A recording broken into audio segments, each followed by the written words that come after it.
Happy world IVF day అండి. We're so happy today. It's auspicious day. 49 fertility సెంటర్లో across all 11 సెంటర్స్లో మేము 3 things we're very happy to share. First ఏంటి అంటే మన మొత్తం ఇండియాలో data, especially 49 is from AP Telangana కదా, హైదరాబాద్ కేపీహెచ్బిలో ఐఎమ్ ప్రాక్టీసింగ్.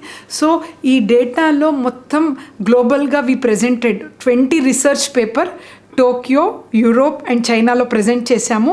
అండ్ మన ఐయుఐ డేటాని వాళ్ళంతా గ్లోబల్గా 14,000 ఫర్టిలిటీ ఎక్స్పర్ట్స్ అన్ని ప్రపంచంలో నుంచి అనలైజ్ చేసి దే హ్యావ్ రియలీ ప్రేజ్డ్ అన్నట్టు మన సక్సెస్ రేట్, మనం చేసే స్టడీస్. ఇది ఎందుకు ఇంపార్టెంట్ అంటే ఫర్టిలిటీ రేట్ అనేది తగ్గుతుంది. ఇలాగే మనం దీన్ని అంటే అడ్రస్ చేయలేదంటే రాబోయే రోజుల్లో మన కంట్రీలో యూత్స్ ఉండరు.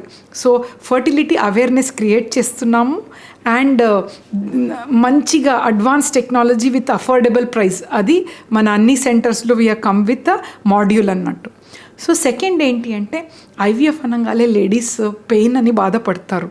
So needleless pain free IVF ఇంజెక్షన్స్ని కూడా లాంచ్ చేశాము. సో లేడీస్ వరి అవ్వకండి, పెయిన్ లేకుండా పిల్లలతో వెళ్ళండి. దట్స్ ఆర్ ఇంపార్టెంట్ ఇదన్నట్టు కాంట్రిబ్యూషన్. థర్డ్ ఏంటి అంటే ఫర్టిలిటీ అనే దాంట్లో కూడా నెగటివిటీ ఉంటుంది. సక్సెస్ 100% కాదు, బట్ అబార్షన్స్ కూడా కాకూడదు. ఫస్ట్ ఐవీఎఫ్ఏ పాస్ అవ్వాలి, ప్రెగ్నెన్సీతో వెళ్ళాలి. దీనికి ఒక సెంటర్ ఆఫ్ ఎక్సలెన్స్ అంటే centre of excellence for reproductive immunology and recurrent implantation ఫెయిల్యూర్ని లాంచ్ చేస్తున్నాం రాబోయే రోజులో. సో కపుల్స్, మీరు పిల్లలే కారు అని అనుకోకూడదు.